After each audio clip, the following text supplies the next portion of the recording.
तो जिन्हें छोड़ के जाना उनको जाने दो, अभी जाने दो, क्योंकि आप फ्यूचर इंस्पेक्टर बनने वाले हो। ठीक है, तो वो असल में वो आपको नहीं छोड़ रहे हैं, वो एक इंस्पेक्टर को खो रहे हैं। कि जब ब्रेकअप हो जाए तो क्या करना चाहिए इंसान को, क्योंकि आउट ऑफ द बॉक्स है बट परेशान मत हो। ठीक है, कि ब्रेकअप के बाद वाकई में क्या करें। ठीक है, ये एक बहुत बड़ा मुद्दा हो सकता है। बहुतों के लिए ये छोटी शब्द हो सकती है, जो थोड़े से पढ़ाकू होंगे उनको लगेगा अरे सर क्या बता रहे हैं। ठीक है, लेकिन जिनके साथ जीवन में ऐसी घटना होती है उनके लिए बहुत महत्वपूर्ण बात होती है।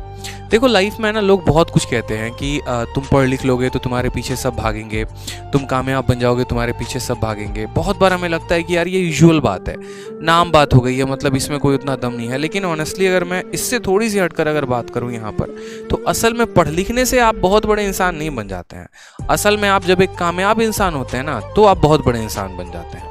जैसे उदाहरण के तौर पे आपके घर में आपका छोटा भाई भी पढ़ रहा है, लेकिन वो उससे बहुत बड़ा इंसान नहीं बनेगा। जब आपका एक बहुत बड़ा व्यक्तित्व हो जाता है समाज में, जैसे नौकरी से भी बहुत बड़ा इंसान नहीं बन सकता है। अब ग्रुप डी की नौकरी निकाल लोगे तो क्या हो गया, मतलब बहुत बड़े सितारे बन जाओगे? नहीं होता ना मेरे भाई। जब तक आप जिस ओहदे के लिए तैयारी कर रहे हैं वो ओहदा, वो वजूद बहुत बड़ा होना चाहिए, तभी आपके पीछे दुनिया भागती है, तभी आपको कनेक्ट करने की कोशिश करती है। जैसे एग्जाम्पल में देखिए आप, एक मूवी है शादी में ज़रूर आना। मेरे भाई हीरो क्या रहता है, एक क्लरिकल एसएससी से मान लो कोई एक इंस्पेक्टर पोस्ट पे सिलेक्टेड होता है, और जो उनकी मोहतरमा, जो उनकी मैडम होती हैं, वो यूपीएससी में कोई पर्टिकुलर एक पोस्ट निकालती हैं। तो अगले बार उसको इतना बुरा लग जाता है कि वो उससे भी और ऊपर पोस्ट लेकर आता है। ठीक है, अगर आप किसी के इक्विवेलेंट भी जाएंगे ना, तो भी आपका बहुत बड़ा सम्मान नहीं किया जाएगा समाज में। यानी आपको अपना ओहदा और आपको अपना लेवल जो है वो काफ़ी ऊपर रखना पड़ेगा। और इस बात में थोड़ी सी सच्चाई ज़रूर है। देखना, एक छोटी सी बात मैं आपको कनेक्ट करूं, जिस दिन आपके सिलेक्शन की झांकी निकलेगी ना मेरे भाई, उस दिन आपको पता चलेगा कि सिलेक्शन का महत्व कितना था।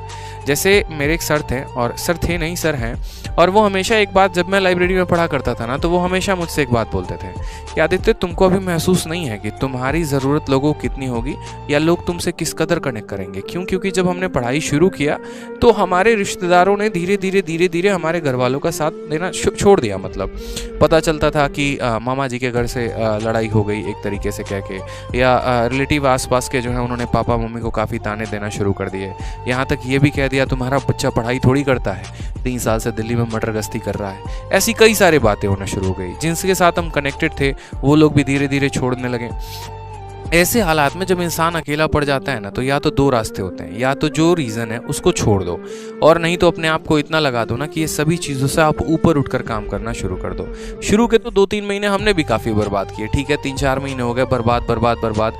माइंड आदमी का किसी का भी डिप्रेशन में चला जाता है, सोच नहीं पाता है। लेकिन एक स्ट्रॉन्ग रीज़न होना चाहिए लाइफ में। जैसे उसके बाद रैंडमली मेरे सामने एक पोस्ट की वीडियो आई कि इनकम टैक्स इंस्पेक्टर कैसे बनते हैं। मुझे काफ़ी अच्छा लगा वो वीडियो, और मुझे इतना अच्छा लगा वो वीडियो कि उसके बाद मैंने रैंडमली सारे पोस्ट देखने शुरू कर दिए। अच्छा, सीजीएल में इनकम टैक्स इंस्पेक्टर भी होता है, उसके बाद जो है यहाँ पर AA इंस्पेक्टर भी होता है, उसके बाद एक्साइज इंस्पेक्टर्स भी होता है। और आप बिलीव नहीं करेंगे, जिस रात मैंने वीडियो देखी थी उसके अगले रात, चूँकि मैं दिल्ली में रहता था, तो उसके अगले रात मैंने यहाँ पर जो है मेट्रो लिया था, और मेट्रो लेकर मैं पहुँच गया था विदेश मंत्रालय। हालांकि किसी दिन फोटो होगी तो मैं शेयर ज़रूर करूँगा, ये मेरे प्रिपरेशन के टाइम की बात थी। और विदेश मंत्रालय जाकर उस पर्टिकुलर ऑफिस में, जहाँ पर जब आप एसएससी से सेलेक्ट होकर जाएंगे ना, और वहाँ पर जाके जब आप जॉब करेंगे, तो उस पर्टिकुलर बिल्डिंग के आगे, चूँकि सिक्योरिटी गार्ड बहुत ज़्यादा थे, वहाँ ठहरने दे नहीं रहे थे, तो जाकर मैंने कम से कम 1.5-2 घंटे वहाँ पर बैठा रहा। और कुछ नहीं, बस उसके बगल में बस स्टैंड था। बस यही सोचता रहा कि यहाँ जो लोग जॉब करने आते हैं उन्होंने कितनी मेहनत की होगी, और क्या वो यहीं तक रुकते होंगे या उनका वजूद यहाँ से और आगे जाता होगा। ऐसा होता है विदेश मंत्रालय में, आप लंदन में, और फॉरेन पोस्टिंग आपको मिलती है। तो मैंने अपने लाइफ को वहाँ पर कंपेयर किया कि देखो आज मैं कहाँ पर हूँ, आज मैं यहाँ पर हूँ। मेरे पास 2 रीज़न है, या तो यहाँ से मैं बहुत गड्ढे में चले जाऊँ, अपने आप को बहुत नीचा दिखा दूँ, अपने आप को वाकई में वो साबित कर दूँ जो लोग मेरे बारे में सोच रहे थे कि हाँ मैं नालायक हूँ, हाँ मैं निकम्मा हूँ, मैं कुछ भी नहीं कर सकता। या तो मेरे पास ऑप्शन है कि मैं यहाँ से आगे पहुँचूँ, आज इस बिल्डिंग के बाहर खड़ा हूँ, एक वक्त लेकर आऊँ कि इस बिल्डिंग के मैं अंदर मौजूद हूँ। और मेरे साथ एक और लड़के थे, मैंने उनसे भी ये बात कही थी कि देख लेना 1 साल के अंदर ये कहानी पलट कर मैं रख दूंगा।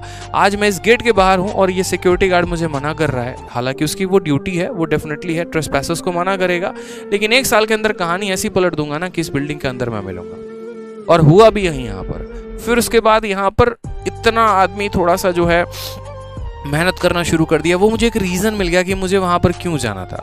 वो रीज़न मुझे मिल गया क्योंकि मुझे अपने आप को बहुत बेहतर बनाना था।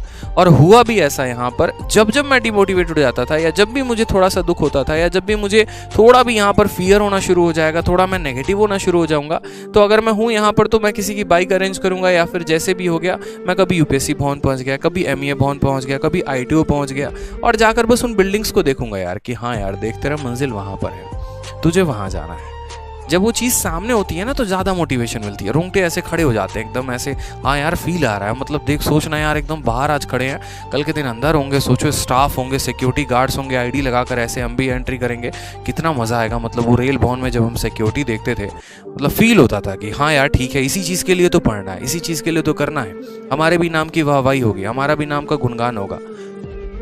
और वाकई हुआ भी ऐसा। जिस दिन मेरा रिजल्ट आया, जिन लोगों को हम नहीं जानते थे ना, उन लोगों की तरफ से भी कॉन्ग्रेचुलेशंस के मैसेजेस आने शुरू हो गए। तो वो एक जो रुतबा होगा ना, वो एक जो जलवा होगा, आप अलग ही बनाएंगे। उसके लिए आपको अंदर से थोड़ा सा पैशनेट होना पड़ेगा, अंदर से थोड़ा सा मोटिवेट होना पड़ेगा, और एक वो स्ट्रॉन्ग रीजन ढूंढना पड़ेगा। वो क्यों का आंसर मिल गया ना, तो फिर तो तहलका ही है लाइफ में मेरे भाई, समझ गए?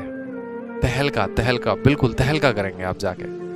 और इन चीजों से मत हुआ करो यार। देखो किस्मत अच्छी है आपकी कि वो जो XYZ पर्सन थे वो अभी छोड़ के चले गए। क्या पता आपके सिलेक्शन के बाद ज्यादा दुख के देके जाते आपको, बताओ। आपकी पोस्टिंग हो जाती विदेश मंत्रालय में, और पीठ पीछे आपका उनका मैडम का किसी और के साथ जो है दोस्ती चल रहा होता, तब ज्यादा दुख होता। कहते हैं ना, तब गले की हड्डी आके यहाँ अटकती है, ना नीचे जाएगा ना ऊपर फेंका जाएगा। तो जिन्हें छोड़ के जाना उनको जाने दो, अभी जाने दो, क्योंकि आप फ्यूचर इंस्पेक्टर बनने वाले हो, ठीक है? तो वो असल में वो आपको नहीं छोड़ रहे हैं, वो एक इंस्पेक्टर को खो रहे हैं। और जिस दिन ये तबाही होगी ना, जिस दिन ये लड़का इंस्पेक्टर बनेगा, भाई देखो इसका अपना ही भौकाल होगा। तो अच्छी बात है, लोग जा रहे हैं, बोलो धन्यवाद भैया, तुम हमारे जिंदगी से चले गए, अब हम थोड़ा और आसानी से बन जाएंगे, हम थोड़ा और कामयाब बन जाएंगे, ठीक है? तो उनको धन्यवाद कहो, उनके लिए रोना थोड़ी है यार, मंजिल कहीं और है यार, उसको पाएंगे।